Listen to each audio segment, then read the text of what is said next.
నమస్కారం ETV news కి స్వాగతం ముందుగా ముఖ్యాంశాలు తిరుగులేని శక్తిగా రూపొందడంపై ఒడిశాలో భాజపా అగ్రనేతల మథనం అన్ని రాష్ట్రాల్లో గెలుపే లక్ష్యం కావాలని అధ్యక్షుడు అమిత్ షా ఉద్బోధ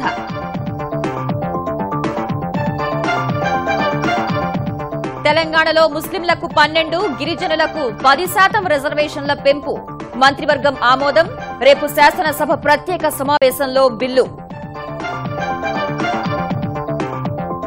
మరో 2 ఎత్తిపోతల పథకాలకు తెలంగాణ మంత్రివర్గం పచ్చజెండా తుమ్మిళ్ల కామారెడ్డి వద్ద ఏర్పాటు వివిధ పోస్టుల భర్తీకి అంగీకారం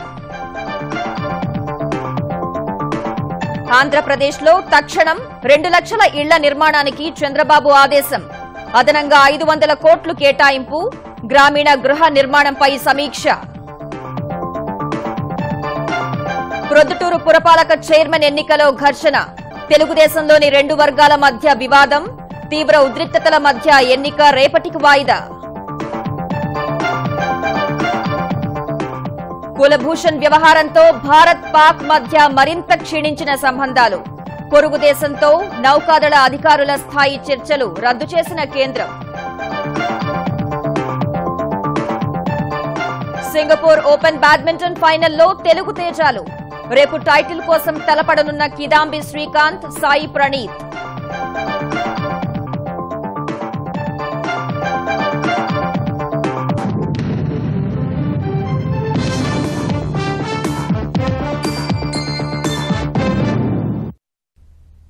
దేశంలోని అన్ని రాష్ట్రాల్లో భాజపా ప్రభుత్వాలు ఏర్పాటు కావాలన్న లక్ష్యంతో శ్రేణులు ముందుకు సాగాలని ఆ పార్టీ అధ్యక్షుడు అమిత్ షా దిశానిర్దేశం చేశారు పంచాయతీ నుంచి పార్లమెంటు స్థానం వరకు అన్ని చోట్ల కమలం జెండా ఎగరాలన్న ఆయన ఆ దిశగా నేతలు కార్యకర్తలు కృషి చేయాలని భువనేశ్వర్లో జరుగుతున్న భాజపా జాతీయ కార్యవర్గ సమావేశాల్లో సూచించారు తద్వారా భాజపాను స్వర్ణయుగం వైపు నడిపించాలని పేర్కొన్న అమిత్ షా ప్రధాని మోదీ నేతృత్వంలో అది దేశానికి స్వర్ణయుగంగా మారుతుందని విశ్వాసం వ్యక్తం చేశారు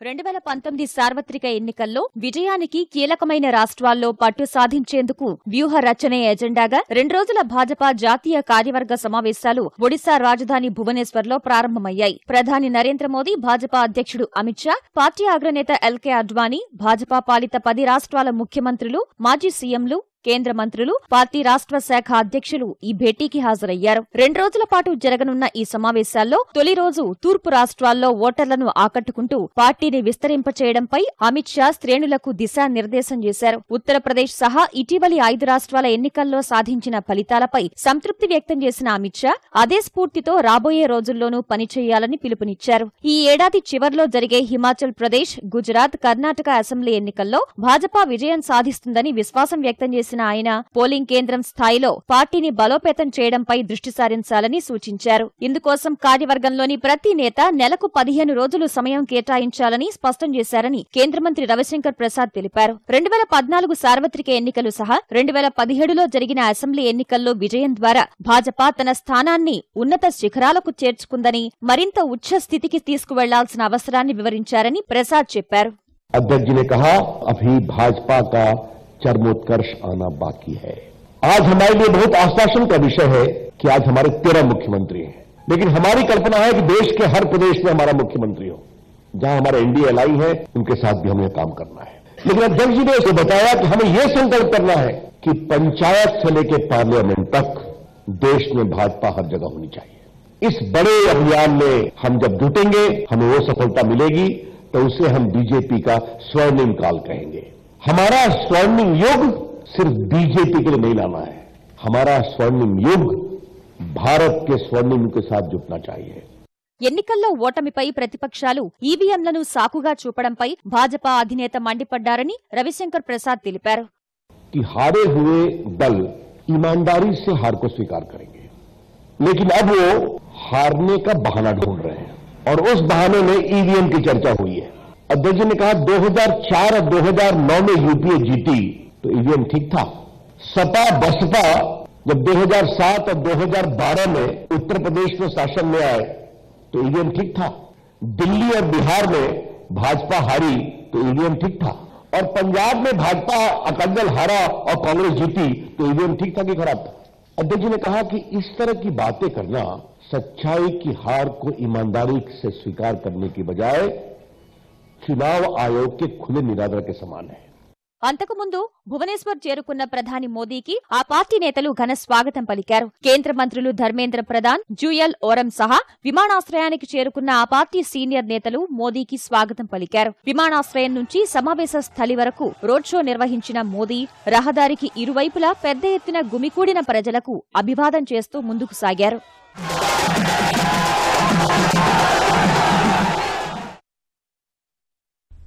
ముస్లింలకు 12%, గిరిజనులకు 10% రిజర్వేషన్లు కల్పించాలని తెలంగాణ మంత్రివర్గం నిర్ణయించింది. ప్రగతి భవన్లో ముఖ్యమంత్రి చంద్రశేఖరరావు అధ్యక్షతన సమావేశమైన మంత్రివర్గం రిజర్వేషన్ల ముసాయిదా బిల్లుకు ఆమోదముద్ర వేసింది. రేపు జరగనున్న శాసనసభ మండలి ప్రత్యేక సమావేశాల్లో ఆమోదం కోసం ఈ బిల్లు ప్రవేశపెట్టి చర్చించనున్నారు. ప్రస్తుతం ముస్లిం మైనార్టీలకు బీసీ ఈ కేటగిరీ కింద 4% రిజర్వేషన్లు అమలవుతోంది. దూదే కుల, నూర్ భాషలకు మరో 1% రిజర్వేషన్లు ఉన్నాయి. తాజాగా మరో 7% రిజర్వేషన్లు ముస్లింలకు పెంచాలని నిర్ణయించారు. గిరిజనులకు 6% రిజర్వేషన్లు అమల్లో ఉండగా మరో 4% పెంచనున్నారు. వాల్మీకి, బోయలు, కాయిత లంబాడాలను కూడా ఎస్టీ జాబితాలో చేర్చనున్నారు. ఈ పెంపుతో తెలంగాణలో రిజర్వేషన్లు 61%కి చేరుతాయి. ఈ మేరకు రూపొందించిన తెలంగాణ రిజర్వేషన్ల బిల్లుపై రేపు శాసనసభ మండలిలో చర్చ ఆమోదం ఉంటుంది. కాళేశ్వరం నుంచి వరద కాల్వ ద్వారా ఎస్ఆర్ఎస్పీకి నీరు ఎత్తిపోసి కామారెడ్డి, ఎల్లారెడ్డి వరకు నీరందించే ఎత్తిపోతలకు, ఆర్డీఎస్ ఆయకట్టు స్థిరీకరణ కోసం తుమ్మిళ్ల ఎత్తిపోతలకు మంత్రివర్గం ఆమోదం తెలిపింది. కాళేశ్వరం ప్రాజెక్టు కింద జలాశయాలకు సంబంధించి గతంలో తీసుకున్న నిర్ణయాలను తెలంగాణ మంత్రివర్గం ఆమోదించింది. ప్రభుత్వ ఉద్యోగులకు 3.668% డీఏ పెంపునకు ఆమోదముద్ర వేసింది. హోం, పురపాలక శాఖల్లో కొన్ని పోస్టులు, పదోన్నతులకు అంగీకారం తెలిపింది.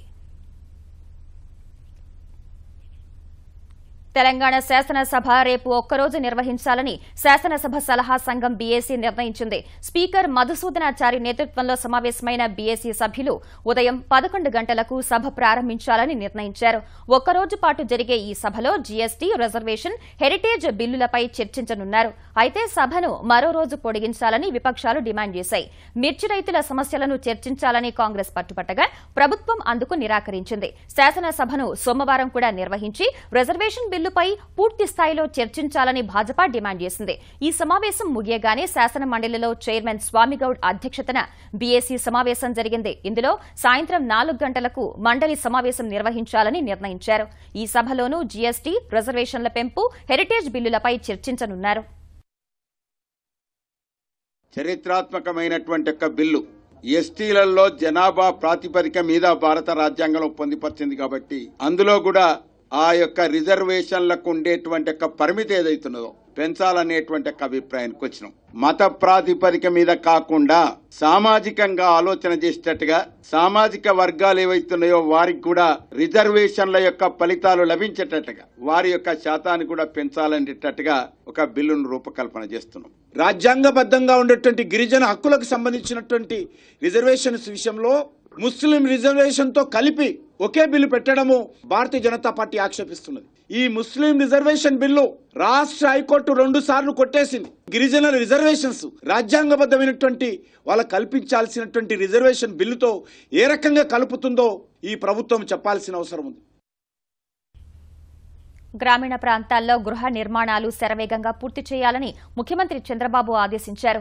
విజయవాడలో గ్రామీణ గృహ నిర్మాణంపై ఉన్నత స్థాయి సమీక్ష నిర్వహించిన చంద్రబాబు అదనంగా 500 కోట్లు కేటాయించినట్లు ఆంధ్రప్రదేశ్ గ్రామీణ గృహ నిర్మాణ మంత్రి కాలువ శ్రీనివాసులు తెలిపారు.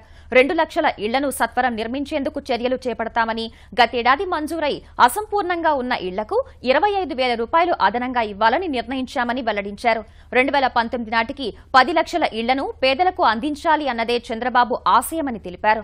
ప్రభుత్వం కొనుగోలు చేసిన ధరకే లబ్దిదారులకు సిమెంట్ అందించాలని సీఎం ఆదేశించినట్లు మంత్రి కాలువ వెల్లడించారు.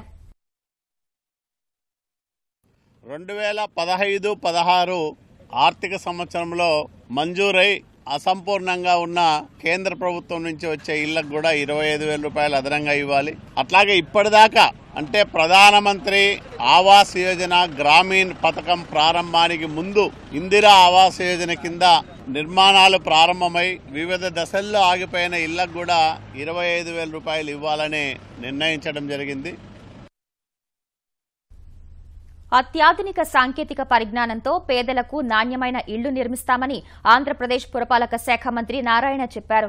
కర్నూలులో పర్యటించిన ఆయన జగన్నాథగట్టు ప్రాంతాన్ని పరిశీలించారు. కర్నూలులో సుమారు 100 ఎకరాల్లో 10,000 ఎన్టీఆర్ గృహాలను నిర్మిస్తామన్న మంత్రి వీటికి కాలపరిమితి 15 నెలలుగా నిర్ణయించామన్నారు. వచ్చే సంక్రాంతి నాటికి 5,000 ఇళ్లను పూర్తి చేస్తామని నారాయణ వెల్లడించారు.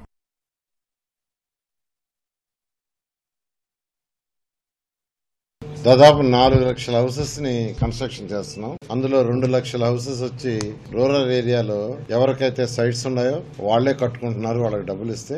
అదేవిధంగా అర్బన్ ఏరియాలోకి వచ్చేలకి మున్సిపల్ డిపార్ట్మెంట్ ఈ యొక్క 1,93,000 హౌసెస్ శాంక్షన్ అయితే అందులో 1,20,000 మల్టీ స్టోరీడ్ అపార్ట్మెంట్ కట్టేటట్టుగా, మిగిలిన 73,000 మున్సిపల్ ఏరియాలో కూడా ఎవరికైతే సైట్స్ ఉంటే వాళ్ళు కట్టుకునే విధంగా ఇవ్వడం జరిగింది. మహారాష్ట్రలో పెను విషాదం చోటు చేసుకుంది. సింధుదుర్గ్ జిల్లా వైరు సముద్ర తీరంలో స్నానానికి వెళ్లిన 8 మంది ఇంజనీరింగ్ విద్యార్థులు నీట మునిగి ప్రాణాలు కోల్పోయారు. విద్యార్థులను కర్ణాటక బెల్గాంలోని మరాఠా ఇంజనీరింగ్ కళాశాలకు చెందిన వారిగా గుర్తించారు. మొత్తం 47 మంది విద్యార్థులు విహారయాత్రకు వచ్చినట్లు తెలిపిన అధికారులు 30 మంది ఈతకు దిగారని, వారిలో 5 అబ్బాయిలు 3 అమ్మాయిలు ప్రాణాలు కోల్పోగా మరో 3 కాపాడినట్లు వివరించారు. ఆ 3 అపస్మారక స్థితిలోకి వెళ్లగా సమీప ఆసుపత్రికి తరలించి చికిత్స అందిస్తున్నారు. మిగతా 19 మంది స్థానికులు పోలీసుల సాయంతో సురక్షితంగా బయటకొచ్చినట్లు తెలిపారు.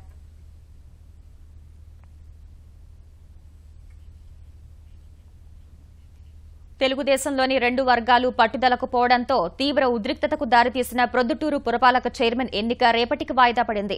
ముందస్తు అవగాహన మేరకు చైర్మన్ పదవికి గురివిరెడ్డి రాజీనామా చేయగా మిగిలిన 2.5 ఏళ్లు ఆసం రఘురామిరెడ్డిని నియమించాలని నియోజకవర్గ తెలుగుదేశం బాధ్యుడు వరదరాజురెడ్డి నిర్ణయించారు. ఈ నిర్ణయాన్ని లింగారెడ్డి అనుచరుడు ముక్తియార్ వ్యతిరేకించారు. ఈ నేపథ్యంలో తెలుగుదేశం నేతలు 2 వర్గాలుగా విడిపోయి తమ అనుకూల కౌన్సిలర్లతో పురపాలక కార్యాలయానికి చేరుకున్నారు. అక్కడికి వచ్చిన తెలుగుదేశం కడప జిల్లా అధ్యక్షుడు శ్రీనివాసులరెడ్డి ముక్తియార్కు సర్ది చెప్పబోగా వైకాపా ఎమ్మెల్యే శివప్రసాద్ రెడ్డి సహా మిగిలిన వారు వ్యతిరేకించారు. ఈ సమయంలోనూ ఓ సభ్యుడు ఎన్నికల అధికారి వద్ద సమావేశ వివరాల పుస్తకం లాక్కుని బయటకు వెళ్లే ప్రయత్నం చేయడం ఉద్రిక్తతకు దారితీసింది. పోలీసులు అతన్ని పట్టుకుని పుస్తకం తీసుకున్న కొందరు కౌన్సిలర్లు ఫర్నిచర్ ధ్వంసం చేయడంతో ఎన్నిక జరిగే పరిస్థితులు లేవంటూ అధికారి ఆదివారానికి వాయిదా వేశారు.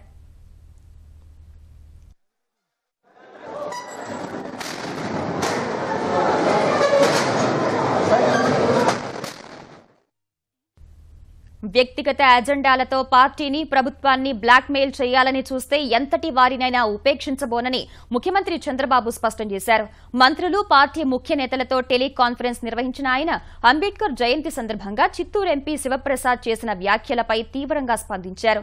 దళితుల సంక్షేమం కోసం ఏ ప్రభుత్వం చేయనంత చేస్తున్నామన్న చంద్రబాబు నిన్న జరిగిన పరిణామాలపై మంత్రి అమర్నాథ్ రెడ్డిని అడిగి వివరాలు తెలుసుకున్నారు. 50 కోట్లు విలువ చేసే హథీరాంజీ మఠం భూములను నామమాత్ర ధరకివ్వాలని తనకు గతంలో సిఫారసు లేఖ పంపితే నిబంధనలకు విరుద్దంగా ఉన్నందున తిరస్కరించినట్లు చంద్రబాబు తెలిపారు. అందుకే ఎంపీ అలా అని ఉంటారని మంత్రులు వ్యాఖ్యానించారు. క్రమశిక్షణ ఉల్లంఘిస్తే ఎవరినీ సహించబోనన్న సీఎం ప్రజా ప్రయోజనాలే ప్రధాన లక్ష్యంగా ప్రతి ఒక్కరూ పనిచేయాలని ఆదేశించారు. దళితులకు జరుగుతున్న అన్యాయంపై తన ఆవేదనని అంబేద్కర్ జయంతి ఉత్సవాల్లో వెల్లడించానని చిత్తూరు ఎంపీ శివప్రసాద్ అన్నారు. దళితుల కోసం అమలవుతున్న సంక్షేమ అభివృద్ది పథకాల సమాచారం స్థానిక ప్రజా ప్రతినిధులకు తెలియటం లేదన్న ఆయన ఈ విషయాన్నే తమ ప్రజలకు ఆవేదనతో చెప్పానని, ముఖ్యమంత్రి చంద్రబాబుకు వ్యతిరేకంగా ఎలాంటి వ్యాఖ్యలు చేయలేదని వివరణ ఇచ్చారు. నియోజకవర్గ ప్రజల సమస్యలను వివరించేందుకు చంద్రబాబు ఒక్క నిమిషం కూడా సమయం కేటాయించడం లేదన్న ఎంపీ దళితులకు జరుగుతున్న అన్యాయంపై ఇకనైనా ముఖ్యమంత్రి దృష్టి సారించాలని కోరారు. ఢిల్లీకి వచ్చినా మాకు ఒక్క నిమిషం ఇస్తున్నారా మీరు టైము? ఎంపీలందరూ కూడా బాధపడుతున్నారు. విజయవాడ పోయినా అంతే, ఆయన ఢిల్లీకి వచ్చినా అంతే. పరుగును రావడం, పరుగును రావడం. గొప్ప పనులేం చేస్తున్నాడు ఆయన, కాదల్లా. ఒక మాట మాట్లాడితే ఏమైంది? 1 to 1 ఒక నిమిషం ఇస్తే ఏమైంది? నిన్న 466 మందికి బెనిఫిట్స్ ఇచ్చారంట. No MLA knows, no MP knows, మంత్రికి తెలియదు. ఆ 466 మందిని మేము చెప్పిన వాళ్ళకి ఇస్తే, రాజకీయం బలంగా పండితే అది ఆయనకే కదా ఉపయోగం. ఈ జిల్లాకు 10 ఇన్నోవా కార్లు ఇస్తారంట. ఎవరికి ఇస్తారో తెలియదు. ఫండ్స్ వస్తాయి మాకు తెలియదు, ఫండ్స్ ఖర్చు పెట్టరో మాకు తెలియదు. ఫండ్స్ వెనక్కి వెళ్ళిపోతే అది మాత్రం తెలుస్తుంది మాకు. క్యాన్సర్ వ్యాధికి చికిత్స అందించే స్థాయికి ప్రభుత్వాసుపత్రులను తీర్చిదిద్దుతామని ఆంధ్రప్రదేశ్ వైద్యారోగ్య శాఖ మంత్రి కామినేని శ్రీనివాస్ తెలిపారు. విశాఖ కేజీహెచ్లో క్యాన్సర్ చికిత్స కోసం రేడియేషన్ వార్డును ప్రారంభించిన ఆయన ఏజెన్సీలో మాతా శిశు మరణాలు తగ్గించేందుకు చర్యలు తీసుకుంటామన్నారు. కేజీహెచ్ ఆవరణలో ప్రైవేటు మందుల దుకాణం ఉండటాన్ని గమనించిన మంత్రి వెంటనే దాన్ని తొలగించాలని అధికారుల్ని ఆదేశించారు. జన ఔషధి వంటి దుకాణాలు పెడితే పేదలకు ఉపయోగపడతాయని కామినేని సూచించారు.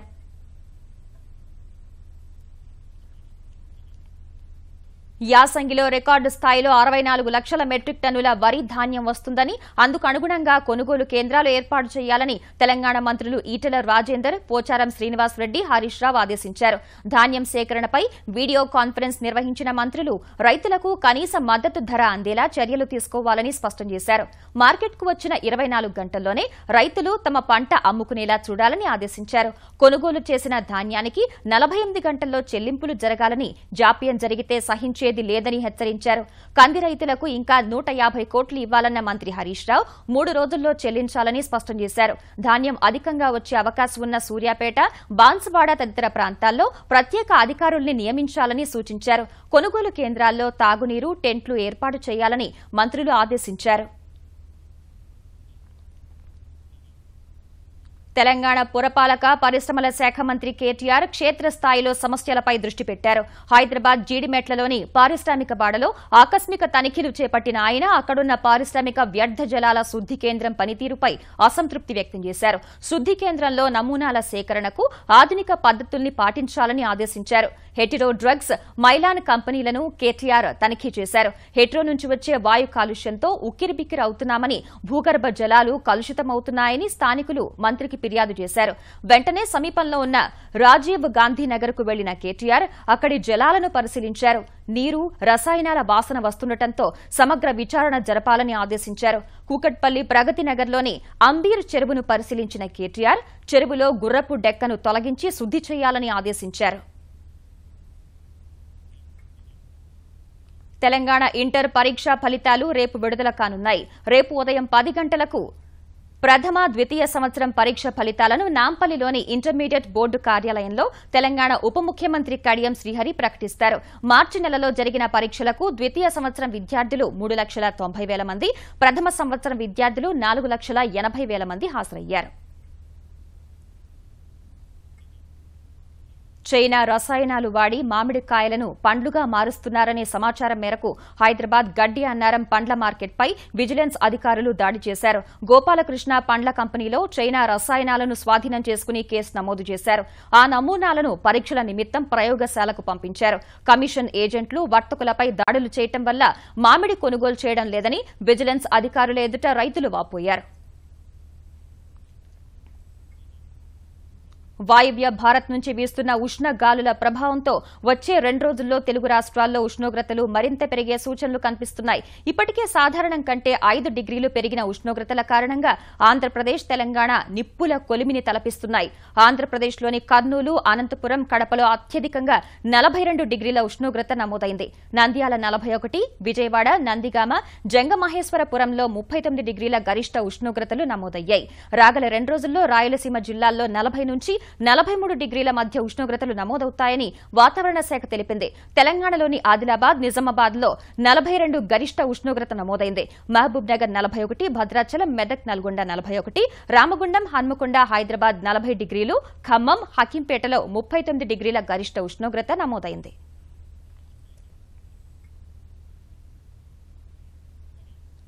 అణ్వస్త్రాల విషయంలో అమెరికాతో తీవ్ర ఉద్రిక్తతలు నెలకొన్న వేళ అమీతుమీకి సిద్దమనే రీతిలో ఉత్తర కొరియా తన సైనిక పాటవాన్ని ఘనంగా చాటింది. ఆ దేశ వ్యవస్థాపకుడు కిమ్ టు సంగ్ 105వ జయంతిని పురస్కరించుకుని పాంగ్యాంగ్లో ఖండాంతర క్షిపణులు, యుద్ద ట్యాంకులు, ఇతర భారీ ఆయుధాల్ని ప్రదర్శిస్తూ కవాతు నిర్వహించారు. జయంతి వేడుకలకు నేతృత్వం వహించిన ఉత్తర కొరియా అధినేత కిమ్ జాంగ్ ఉన్ సైనికుల నుంచి గౌరవ వందనం స్వీకరించారు. ఈ కార్యక్రమంలో కిమ్ ప్రసంగించకపోయినా ఆయన ప్రభుత్వంలో 2 అత్యున్నత పదవిలో ఉన్న కో ర్యోంగ్ హే అమెరికాకు గట్టి హెచ్చరికలు చేశారు. అణుదాడుల్ని సైతం తమదైన శైలిలో తిప్పికొట్టేందుకు సిద్దంగా ఉన్నామని స్పష్టం చేశారు.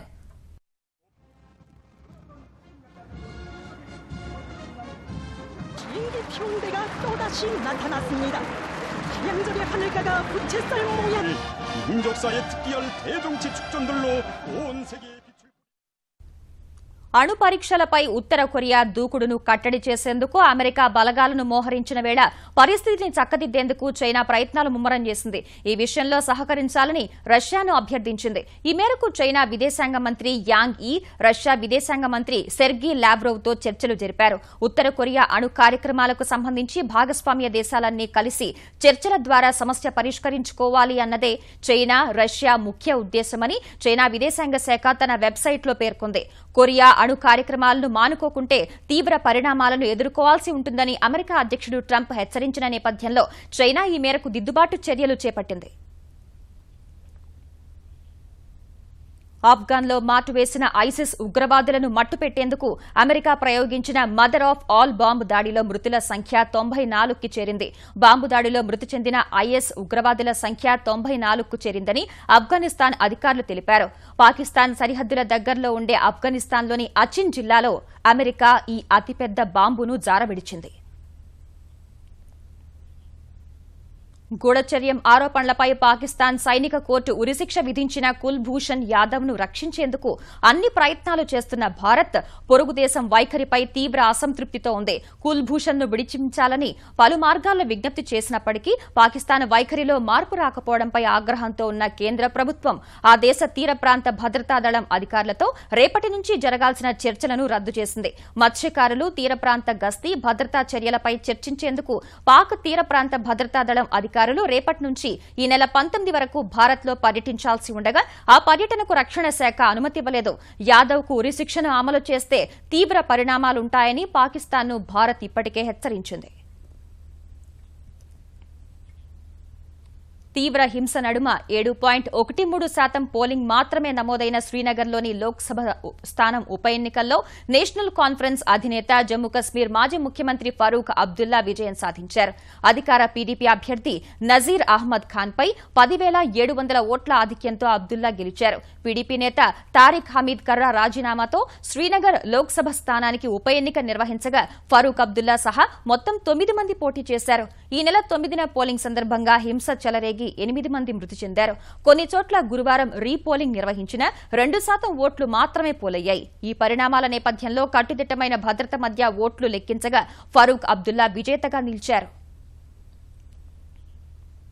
ఉత్తరప్రదేశ్లోని రాంపూర్ వద్ద మేరఠ్ లక్నౌ రాజ్యరాణి ఎక్స్ప్రెస్ 8 బోగీలు పట్టాలు తప్పాయి. ఈ ఘటనలో అమిత్ కతియార్, మేఘ్ సింగ్ అనే 2 ప్రయాణికులు గాయపడగా వారిని ఆసుపత్రికి తరలించి చికిత్స అందిస్తున్నారు. రైల్వే మంత్రి సురేష్ ప్రభు క్షతగాత్రులకు చెరో 50,000 రూపాయల సాయం ప్రకటించారు.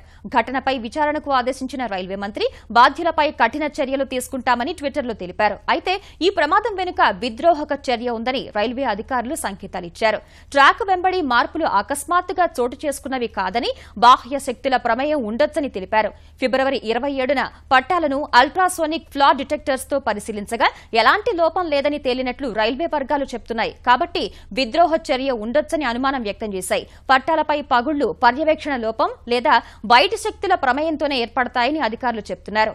రాజ్యరాణి ఎక్స్ప్రెస్ కంటే ముందు అదే మార్గంలో 5 రైళ్లు ప్రయాణించాయని, ఆ రైళ్ల డ్రైవర్లు పట్టాలపై ఎలాంటి అసాధారణ పరిస్థితిని గుర్తించలేదని రైల్వే వర్గాలు చెప్తున్నాయి.